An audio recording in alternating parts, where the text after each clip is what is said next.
સમાજ વ્યારા સંચાલિત કસ્તુરબા અધ્યાપન મંદિર બોરખડીમાં ડીએલએડના તાલીમાર્થીઓ સાથે ઘણા બધી પ્રકારની પ્રવૃત્તિઓ કરવાની થતી હોય છે, જેમ કે ચિત્ર, સંગીત, વ્યાયામ, રમતગમત અને હવે તો નવા અભ્યાસક્રમની અંદર ઘણી બધી ઇન્ટર્નશીપ, જેમ કે ડીએલએડના બીજા વર્ષની અંદર 4 વાર 15 દિવસની ઇન્ટર્નશીપનું આયોજન થયેલું હોય છે. તો તે વખતે શાળાની અંદર જ્યારે તાલીમાર્થીઓ જાય છે તો એની પૂર્વ તૈયારી રૂપે એ લોકોએ ઘણા બધા પ્રાર્થના, ભજન, ધૂન, ઋતુગીતો અને બાળગીતોની જરૂરિયાત રહેતી હોય છે. અને એ જે પસંદ કરવાનો વારો આવતો હોય તે વખતે ખૂબ મથામણ કરવી પડતી હોય. ગીત પસંદ થયું હોય તો તેના રાગઢાળ ન આવડતા હોય અને એ રીતે ઘણી બધી વખત અમારે મૂંઝવણ ઊભી થતી હોય છે. અને એના ફળ સ્વરૂપે વિચાર કરતા ડિજિટલ ટોકાનું નિર્માણ થયું છે.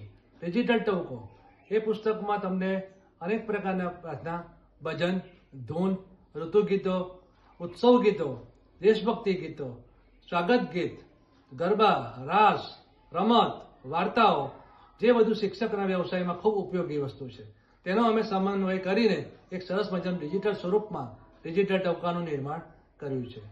ઘણીવાર આપણે ઘણી બધી શિબિરમાં કરતા હોઈએ છીએ.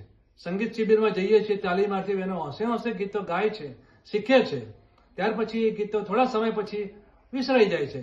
તો એ ન થાય, એનો સંગ્રહ કાયમ સચવાઈ રહે, એ ગીતો સતત ગૂંજતા રહે, તેના માટે શું કરવું?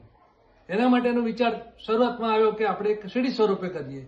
એ પણ વિચાર કર્યો, એની સીડી પણ બનાવી, પણ એ સીડી સાચવવાનો પ્રશ્ન, અને સીડી સમયાંતરે ઘસાઈ જાય, પાછું એ સીડીના ગીતો પાછા બરાબર વાગે ન વાગે, આવા બધા પ્રશ્નોનો ઉપાય સ્વરૂપે અમને એવું એક વિચાર આવ્યો કે આપણે એને ડિજિટલ સ્વરૂપમાં એટલે કે QR કોડ સ્વરૂપમાં એને નિર્માણ કરીએ તો કેવું? સંગીતાબેનનો સતત આગ્રહ કે આપણે આવું એક પુસ્તકનું નિર્માણ ચોક્કસ કરવું છે. વર્ષો પહેલા કોકિલાબેન જ્યારે અહીંયા અધ્યાપન મંદિરમાં આચાર્ય હતા ત્યારે ગમતાનો ગુલાલ અને રસથાળ જે શિક્ષકને ખૂબ ઉપયોગી એવું 2 સાહિત્ય અમને પૂરું પાડ્યું હતું. એ આજે પણ એટલું જ પ્રચલિત છે. આજે એની નકલ પણ મળતી નથી. એ ગીતો ગાઈએ છીએ, પણ કેટલાક એમાંના ગીતો વિસરાઈ ગયા છે. સમયાંતર નવા ગીતો ઉમેરતા જાય છે અને જૂના ગીતો ભૂલાતા જાય છે. એવું ન થાય. નવું આને આપણે સ્વીકારીએ, આવકારીએ, પણ જૂનું પણ સચવાયેલું રહે એ પણ એટલું જ જરૂરી છે. એના માટે આ એક અમે પુસ્તક બનાવ્યું છે જેમાં તમામ પ્રકારના ગીતો છે અને એ ગીતોની સામે એના QR કોડ મૂકવામાં આવ્યા છે, જેથી કરીને બાળક ભૂલી જાય તો પણ એ પોતાની મેળે સાંભળીને સમજી શકે અને શીખી શકે.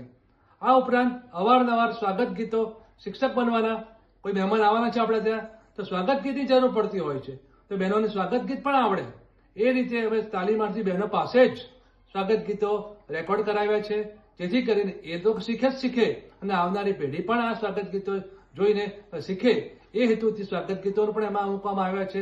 વર્ષ દરમિયાન કેટલીક અમે સહઅભ્યાસિક પ્રવૃત્તિઓમાં જઈએ છીએ. રાસ હોય, ગરબા હોય, અનેક જગ્યાએ નંબર આવે છે. રાજ્ય કક્ષાએ ગયા છીએ, બીજા રાજ્યોમાં પણ અમે ગયા છીએ, કૃતિ રજૂ કરી છે. તો આ સમગ્ર જે સાંસ્કૃતિક કાર્યક્રમનો સંગ્રહ ક્યાં કરવો, તો એને પણ આ પુસ્તકમાં અમે લઈ લીધો છે. એને QR કોડ બનાવ્યા છે અને QR કોડ દરેક પ્રવૃત્તિની સામે મૂકવામાં આવ્યા છે. આ પુસ્તક બનાવવામાં વિચાર અમારો છે, પણ મદદ બહુ બધા માણસો અમને કરી છે અને બધાની મદદ એક થાય ત્યારે કે સરસ પુસ્તકનું નિર્માણ થતું હોય છે. કોઈકની પાસે કોઈક આવડત હોય, કોઈની પાસે બીજી આવડત હોય. અમારો વિચાર હતો અને અમને મોહનભાઈ અને ઉષાબેનનો સાથ મળ્યો.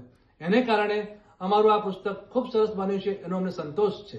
ઉષાબેન જ્યારે પણ કહીએ બેન અમે આજે ગીત રેકોર્ડ કરવા આવવાના છીએ તો હા આવી જાઓ. સુરેશભાઈ પણ એટલો જ ઉત્સાહથી સહકાર આપ્યો છે, ક્યારેય પણ ના નથી પાડી. અને આ રીતે મનીષભાઈને પણ ડિજિટલનું હોવાથી મનીષભાઈની સલાહ ખૂબ લેવાની થઈ છે. આ ઉપરાંત ડિજિટલ સ્વરૂપમાં QR કોડ ફેરવવાનો હતો ગીતોને, તે આવડતું નહોતું તો કોને મળવું? તો અક્ષયભાઈ સાલ્વે પ્રાથમિક શાળાના શિક્ષક છે, તેમની મદદ લીધી, જેને કારણે QR કોડ સરસ મજાનો બનાવતા શીખી ગયા છે. અને આ QR કોડ એટલી અમને સરસ ઉપયોગી થયો છે કે કોઈ પણ પ્રવૃત્તિ કરવી હોય તો સામે QR કોડ મૂકી દેવાનો, જેથી કરીને આપણે રેકોર્ડ કરવાનું, સાચવવાનો પ્રશ્ન જ નહીં આવે. અને આ રીતે એક સરસ મજાનું ડિજિટલ ટોકાનું નિર્માણ અમે કરી શક્યા છે. એનો ખૂબ ખૂબ આનંદ છે. જે સૌને ઉપયોગી થશે અને આ પુસ્તક સૌને ઉપયોગી થશે એવી આશા અમે રાખીએ છીએ.